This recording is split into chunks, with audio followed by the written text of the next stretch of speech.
ప్రాంగణానికి ప్రతి ఒక్కరికి కూడా స్వాగతం పలుకుతున్నాం. వేదికను అలంకరించిన మన అధ్యక్షుల వారు, తెలుగుదేశం పార్టీ కుటుంబ సభ్యులు, నాయకులు, మరి ముఖ్యంగా ఈరోజు ఈ కార్యక్రమానికి ఎంత ఉత్సాహం ఊపు తీసుకొని వస్తున్నటువంటి మా తెలుగుదేశం పార్టీ కార్యకర్తలు, సోదర సోదరీమణులందరికీ కూడా మరోసారి సభకి స్వాగతం పలుకుతున్నాం. ఇప్పుడే మనం చూసాం, గతంలో కూడా ఎన్నో మహానాడులు చూసాం.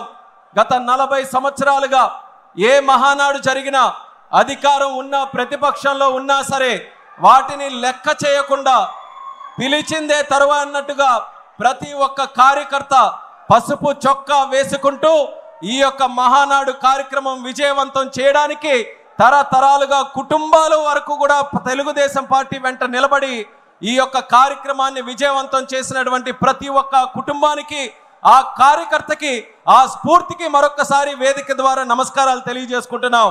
అలాగే గత 12 సంవత్సరాలుగా నేను చూస్తున్నటువంటి మహానాడుల్లో కూడా అతి ముఖ్యమైనటువంటి కార్యక్రమంగా, ఎంతో ఆసక్తిగా ఎదురు చూసే కార్యక్రమం, గతంలో ప్రతిపక్షంలో ఉన్నప్పుడు 2022లో ఒంగోలులో ఒక కార్యక్రమం చేస్తే ఆ మహానాడు ద్వారా కార్యకర్తలందరికీ కూడా ధైర్యం నింపి పంపించినటువంటిది మన మహానాడు కార్యక్రమం.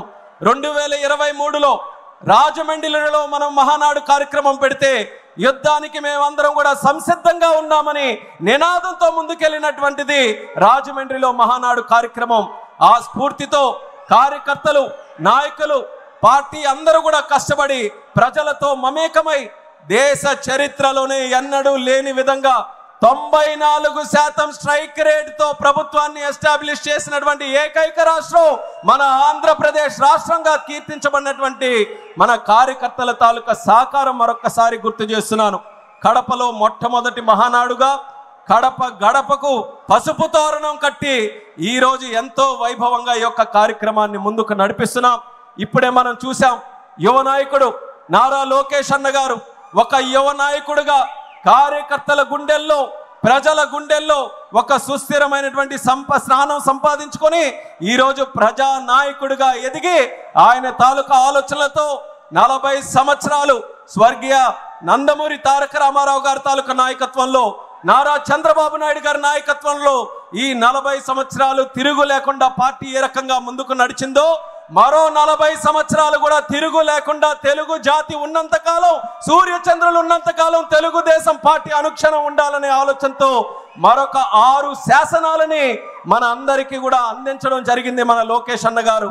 ఆ యొక్క శాసనాలని తీర్మాన రూపంలో ప్రవేశపెట్టి ప్రతి ఒక్క కార్యకర్తకి కూడా ఒక దశ నిర్దేశం చేసే విధంగా ఈ యొక్క మహానాడులో ఈ 6 తీర్మానాలు కూడా ముందుకు నడిపిస్తున్నాం. అందులో మొట్టమొదటి తీర్మానం కార్యకర్తే అధినేత అన్నటువంటి తీర్మానం.